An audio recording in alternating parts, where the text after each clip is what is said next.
I'm here with Aidan Willers, a good friend of mine and part of the Mapple team.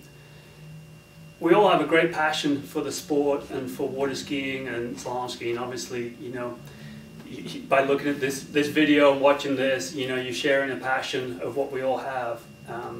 Obviously, that passion, we never really know how big it is until it's taken away from us. We're very fortunate. I was very fortunate in my career that I was able to compete at a high level, and I never had an injury that took me away from a tournament.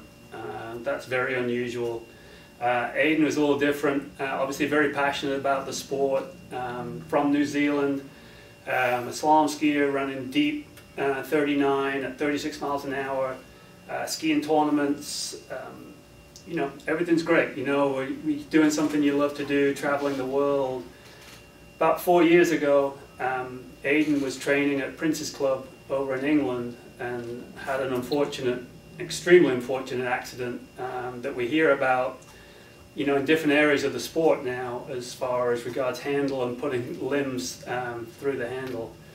But Aiden, just training over at Prince's, obviously, that time I knew you but didn't really know you. And over the last few years we've gotten to know each other real well. About that, and it's just an inspiring story to me, how your passion never died for the sport. Sometimes when something happens catastrophic like that, it's easy for somebody to walk away from it. Obviously you're married to Nicole. Nicole's former world champion, so obviously you're living it, it's there, but you never gave up on it. Obviously I'm sure there were some frustrations, but maybe tell us a little bit about what happened at Prince's, with that accident, like what happened and why it took it away from you. Yeah, I mean, that was something that you hear all the time about people, when they have accidents like this and want to walk away from it because they just, they don't like seeing it, because it just makes them sad because they can't do it. So, but I guess being with Nicole, I was already married to Nicole at the time, so I was kind of always going to be around it, which kind of always just made me hungry to want to get back out there and get back on the water. So what actually happened? Like what actually happened? I know you fell kind of through the handle, right? I mean, your arm.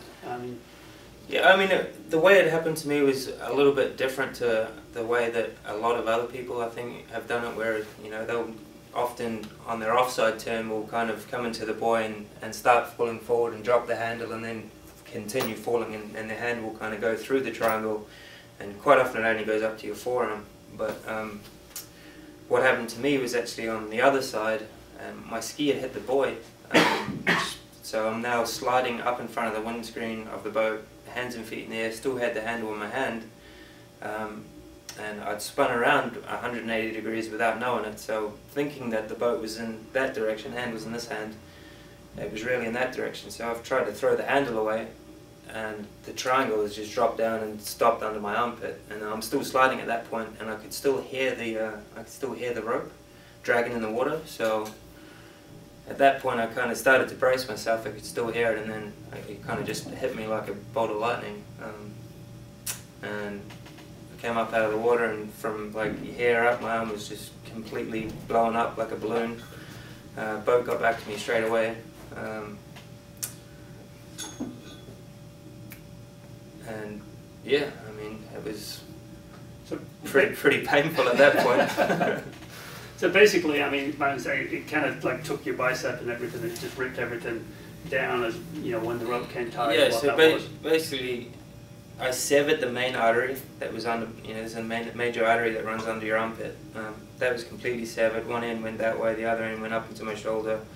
All the superficial bicep and superficial flexors in my forearm were all basically, my bicep was bunched down, or pulled down, forearm was pulled down, and where it was all internal at the time.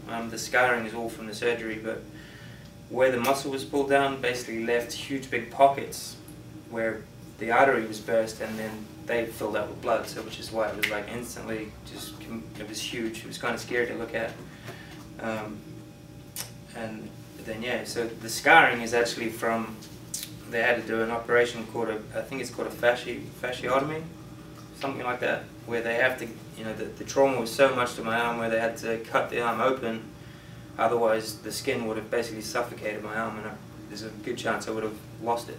So it was actually, I spent 6 or 7 weeks in hospital, where I think 5 of those weeks my arm was still open, it was all wrapped up, but they had to leave it open for the swelling and the trauma to kind of go down before they could start thinking about doing skin grafts and stuff. So. Yeah, and having seen all that, to what that is, you know, like I said before, the amazing part is that passion never died to get back out there and be able to do it again.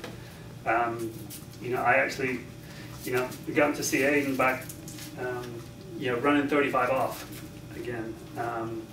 Basically with a self-designed hook and a specially designed handle of what he's had to do. I've seen him go through several renditions of this hook, trying to find different materials to make this work. Go ahead and put that on, show us again how that works. And the handle, obviously, with having the hook, you know, we can't run a normal V. This is a normal handle. This is a 13-inch handle?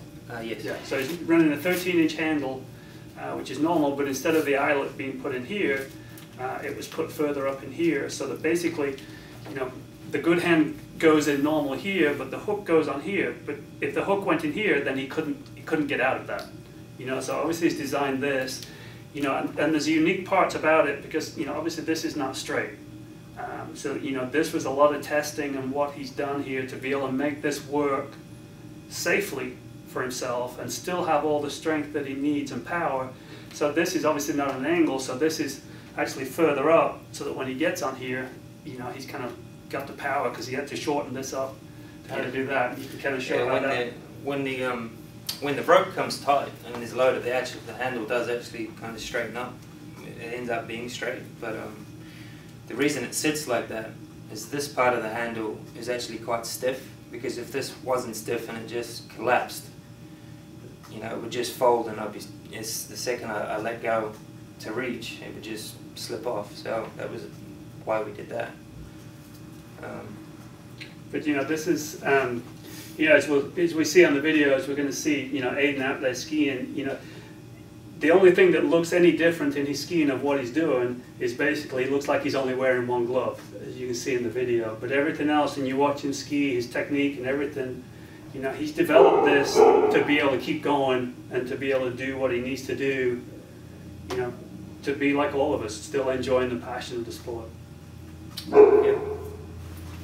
My goal, I mean, there's been a lot of setbacks where, you know, I've tried different hooks where I've made metal hooks and tried screwing them into the palm of the hand, and then, you know, I had to, you know, it couldn't be too much of a hook, otherwise it gets stuck on it. This was, you know, when I was still using like a regular handle. So I've tried 5 or 6 different things. None of them actually worked, and then finally I got onto this one, and it really actually, it's starting to feel really normal again, like I can really ski, you know, maybe back to where I was before, which is kind of what my goal is. So